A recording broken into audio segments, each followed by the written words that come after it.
जंतर मंतर पे प्रोटेस्ट हो रहा है पिछले 6 दिन से लगातार, और बृजभूषण की लगातार गिरफ्तारी की मांग हो रही है। क्या आपको नहीं लगता कि हम ये लड़ाई बहुत पहले ही जीत चुके होते अगर हमारी मेन स्ट्रीम मुख्य धारा की मीडिया हमारे साथ होती, इन खिलाड़ियों के साथ होती? मैडम, बहुत बढ़िया सवाल आपके पूछा है। सबसे पहले इस सवाल को पूछने के लिए धन्यवाद। इस देश की मीडिया बदली कैसे, इस बात को अगर आप समझ ले तो समझ पाएंगे। कुछ ही दिन पहले एक एंकर बड़े चैनल की रो रही थी, छोटी सी बच्ची के न्याय का मामला है, मेरे आंसू नहीं रुक रहे हैं, मैं कैसे एंकरिंग कर पाऊंगी, चाहती हूं कैमरा बंद कर दूं। मैं एंकर से पूछना चाहता हूं, क्या ये बेटियां नहीं है, क्या ये बच्चियां नहीं है, क्या एंकर की ममता आज मर गई, क्या एंकर को मां ममतत्व आज याद नहीं आ रहा है? आपको एक बात समझना पड़ेगा, इस देश में मीडिया गुलाम हुआ क्यों, इसके पीछे की थ्योरी हम समझाते हैं अगर आप बात को समझ पाओ। देश में 2014 से पहले मीडिया रन कैसे करता था। किसी भी चैनल को चलाने का बड़ा खर्च है, 100 से 150 पत्रकार लगते हैं, बड़ी मशीनरी लगती है, तो बड़े खर्च में वो क्या करता है, स्पॉन्सरशिप भेजता है बड़ी कंपनी को, आप ऐड चलवा लो हमारे चैनल पे, आप हमें पैसा दे देना। उससे चैनल का खर्च चल रहा था, एक प्रक्रिया होती है, ये चलती आ रही थी। 2014 के बाद सरकार बदल गई, सब मीडिया हाउसेस को बुलाया गया चाय पे चर्चा। चाय पे चर्चा में एक बात पूछी गई, तुम एक बात बताओ, तुम्हें चाहिए क्या? बोला साहब कुछ नहीं, एडवर्टाइजमेंट मिलता रहे, सरकार का साथ रहे, हम बात उठाते रहेंगे। बोला पागल आदमी हो, ये बताओ एडवर्टाइजमेंट वाले तुम्हें देके क्या चाह रहे हैं? बोला जी वो चाह रहे हैं अपना प्रचार। बोला यार इस देश में एक आदमी को ही प्रचार चाहिए, प्रधानमंत्री से ज्यादा प्रचार तो किसी को चाहिए ही नहीं। तो एक काम करो, अपना टर्नओवर बताओ। बोला जी मेरा 150 करोड़ पकड़, मेरा 200 करोड़ ले पकड़। जिसको जितना पैसा कंपनियों से मिल रहा था, भारत सरकार ने एडवर्टाइजमेंट का बजट बढ़ाया और सारा पैसा चैनल को दे दिया। तो ऐसी स्थिति में अब चैनल गुलाम हो गया सरकार का। सरकार जो कहेगी चैनल वही कहेगा। क्या इस देश के पत्रकार आज जिंदा नहीं है कि वो इस देश के प्रधानमंत्री से चौखट पर जाकर ये सवाल दाग सके कि आपने मन की बात के बड़े बड़े होर्डिंग सरीखी दिल्ली में लगा रखे हैं? क्या 8 साल में एक प्रेस कॉन्फ्रेंस करने का सवाल आपके दिमाग में नहीं आया? क्या इस देश के पत्रकार आज इस सवाल को दागने की क्षमता में ही नहीं है कि जब एक गोल्ड मेडलिस्ट ओलंपिक कॉमनवेल्थ की सड़क पर बैठी है, उस वक्त प्रधानमंत्री कर्नाटक में रैली कर रहे हैं और प्रचार कर रहे हैं? पूछेगा कौन? क्योंकि मीडिया को पूछने की आदत क्या है, गुलाम हो चुका है। हंटर से जवाब आता है और मीडिया ये पूछता है, प्रधानमंत्री जी आप पर्स रखते हैं, आप आम काट कर खाते हैं कि चूस कर खाते हैं? कितना बड़ा सवाल है कि प्रधानमंत्री इस देश का पर्स रखता है कि नहीं। अगर पर्स नहीं रखा तो प्रलय आ जाएगी, भारत की जीडीपी खत्म हो जाएगी, क्योंकि दरअसल वो मीडिया गुलाम हो चुका है। लेकिन आप एक बात और भी समझ लीजिए, इस बात से हौसला कम करने की जरूरत नहीं है। आप जैसी हिम्मत वाली पत्रकार अगर इस जंतर मंतर पे लड़कियों की लड़ाई लड़ सकती है, तो यकीन जानिए आपकी सुरक्षा की कसम यहाँ लोग खाते हैं कि आपको इस लड़ाई में हारने नहीं देंगे। गोदी मीडिया किसान आंदोलन में भी खिलाफ था, किसान आंदोलन में खिलाफ होने से हम आंदोलन फिर भी जीते आपके बलबूते, क्योंकि इस देश में अब चैनल के through, YouTube channel, social media, बहुत खबरें हैं। जनता पत्रकार बनेगी जब जरूरत पड़ेगी, ऐसे चैनलों की जरूरत नहीं, जहां जाना है चले जाए। सर इस मुद्दे को कहीं ना कहीं जब जांच कमेटी की बात की गई तो बोला जा रहा है इस पूरे मुद्दे को भ्रष्टाचार की तरफ डाइवर्ट कर दिया गया कि हाँ भाई फेडरेशन में भ्रष्टाचार हुआ है, इस चीज़ का मैं आरोप मानता हूँ। लेकिन कहीं ना कहीं जो मेन मुद्दा था यौन उत्पीड़न का, उससे इस पूरे मुद्दे को भटका दिया गया। मैडम देखिए, जब कभी भी सरकार पे कोई बड़ा दाग लगता है ना, तो वो दाग को हल्का करने की कोशिश करती है, खत्म करने की नहीं। वही सरकार करना चाह रही है। सरकार चाह रही है कि एक बच्ची की इज्जत को भ्रष्टाचार कह दे। क्या भ्रष्टाचार कितनी बड़ी हो जाती है एक बच्ची की इज्जत? सरकार जितने हथकंडे अपना ले, बता देता हूं क्या क्या हथकंडे अभी सरकार अपना रही है, अभी और क्या अपनाएगी। अभी मात्र 10 से 20 लोग आए अयोध्या से बाबाओं के कपड़े पहन के, संत महात्मा बन के, कि हम ब्रजभूषण के समर्थन में हैं और धरना देंगे। अभी सिर्फ 10 आए हैं। अभी ये 10 खाप पैदा करेंगे फर्जी कि हम ये खाप हैं जो ब्रजभूषण के सम्मान में है। लेकिन ब्रजभूषण जी खुद ये कह रहे हैं कि पहलवानों का खुद का ही कोई स्टैंड नहीं है। कभी एफआईआर की बात करते हैं, एफआईआर हो गई तो बोलते हैं इस्तीफा दे दो, जब इस्तीफा दे दिया तो बोले कि भाजपा की अब सांसदता इनकी जो है खत्म करवा दो। तो पहलवानों का खुद का कोई स्टैंड नहीं है। मैं तो सुप्रीम कोर्ट के साथ हूँ, अगर वो फांसी की सजा सुनाएंगे तो मैं खुशी खुशी फांसी के फंदे पर लटक। हम बताते हैं जी, भरम रहा होगा ब्रजभूषण को, कुछ सुन ले कान खोल के। अगर आपका कोई संपर्क हो तो फोन करके बता देना किसी के जरिए।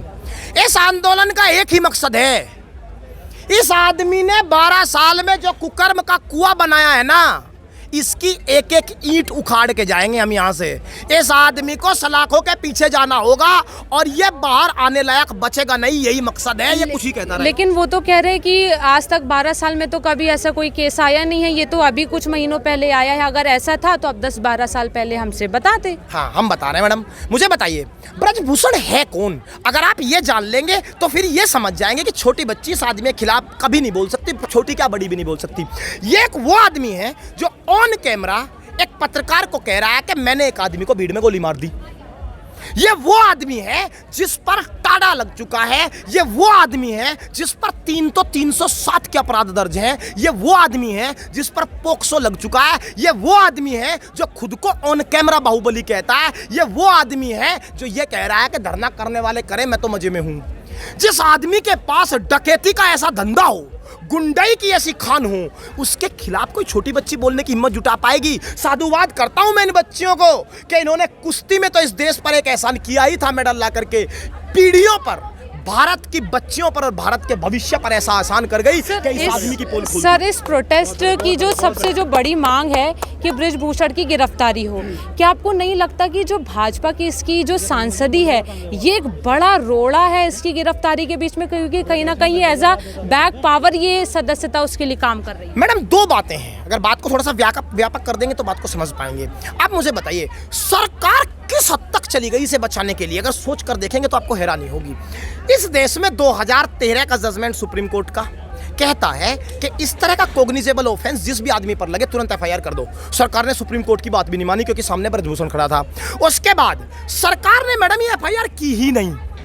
3 महीने बीत गए, सुप्रीम कोर्ट में गए, सुप्रीम कोर्ट का साधुवाद मैं उस व्यक्ति का एहसान उस व्यक्ति ने, चंद्रचूड़ जी ने भारत पर कर दिया कि उन्होंने इतना बढ़िया फेयर जजमेंट दिया कि आज शाम से पहले, कल किंतु परंतु में बात उलझाई ही नहीं, आज शाम से पहले एफआईआर करो और न सिर्फ एफआईआर करो, नाबालिग पहलवानों को सुरक्षा दो। लेकिन ये एफआईआर तो मात्र एक झुनझुना है, बिल्कुल उस तरीके से जैसे कमेटी बना दी गई और निष्पक्ष जांच के नाम पे कोई निष्कर्ष नहीं निकला। मैं उसी बात पे आ रहा हूं मैडम। एफआईआर होती क्या है? First information report. इसका मतलब इस देश की सरकार 3 महीने से यह कह रही थी कि मैं यौन शोषण के आरोपों का संज्ञान भी नहीं लूंगी क्योंकि ये आरोप मेरे आदमी पे लगे हैं। सरकार ने तो संज्ञान भी नहीं लिया, एफआईआर भी नहीं की। अब सुप्रीम कोर्ट ने एफआईआर कराई, सुप्रीम कोर्ट का साधुवाद। अब उसके बाद 166A आईपीसी क्या कहता है? कोई भी पब्लिक सर्वेंट अगर एफआईआर ऐसे आरोप में दर्ज नहीं करता, पहली कार्रवाई उस अधिकारी पे हो। एक एसीपी साहब बताए गए हैं, ये कह रहे हैं कुछ ही कर लो, खाना पानी रोक दूंगा।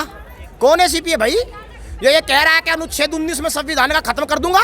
आपातकाल मेरे हेडक्वार्टर से साइन पे लगता है, एसीपी लगाने लगे क्या इस देश में आपातकाल? आर्टिकल नंबर 19 खत्म हो गया है क्या कि निशस्त्र गांधी के रास्ते पर चल करके गांधी को दिल में बसा करके आप अपनी बात के लिए प्रदर्शन कर सकते हैं? अगर एसीपी आपातकाल लगाता है तो खुलेआम तख्ती जारी कर दे भारत सरकार कि राष्ट्रपति का अधिकार छीन करके एसीपी को सौंप रहे हैं। प्रधानमंत्री कर्नाटक चुनाव का प्रचार प्रसार कर रहे हैं, तो प्रचार प्रसार जरूरी है यहाँ बच्चियों की बात? मैडम, ये भारत एक ढपली युग में है। अभी इस भारत में हर चीज की एक ढपली बजेगी।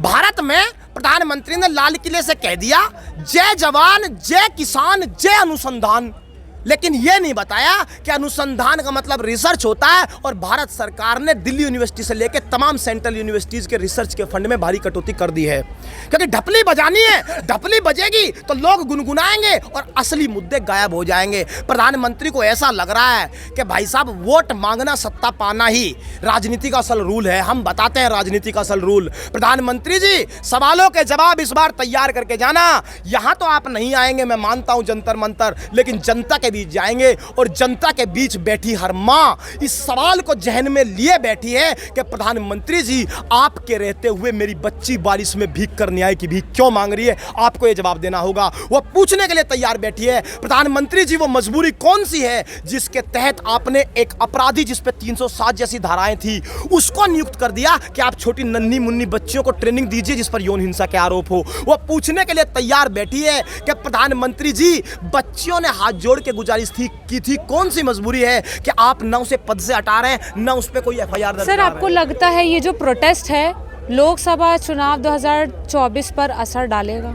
मैडम देखिए, हम लोग अभी ऐसी स्थिति में हैं, इतने दिल से गंभीर चोटिल हैं हमारे सम्मान से खिलवाड़ हुआ है। हम होश में नहीं हैं, होश खो चुके हैं, राजनीति को खूंटी पे टांग के आए हैं। हमें नहीं किसी पार्टी का पता, ना किसी राजनीति का पता। हमें यह पता है कि इस देश की वो नन्ही गुड़िया गोद में जब घर जाके लेते हैं, सवाल पूछती है, अंकल क्या मेरा भविष्य सुरक्षित रह पाएगा? बस इस सवाल को जहन में लिए हम सड़क पर लेट रहे हैं, दफन हो जाएंगे, यहाँ से नहीं जाएंगे। 24-28 आते रहेंगे।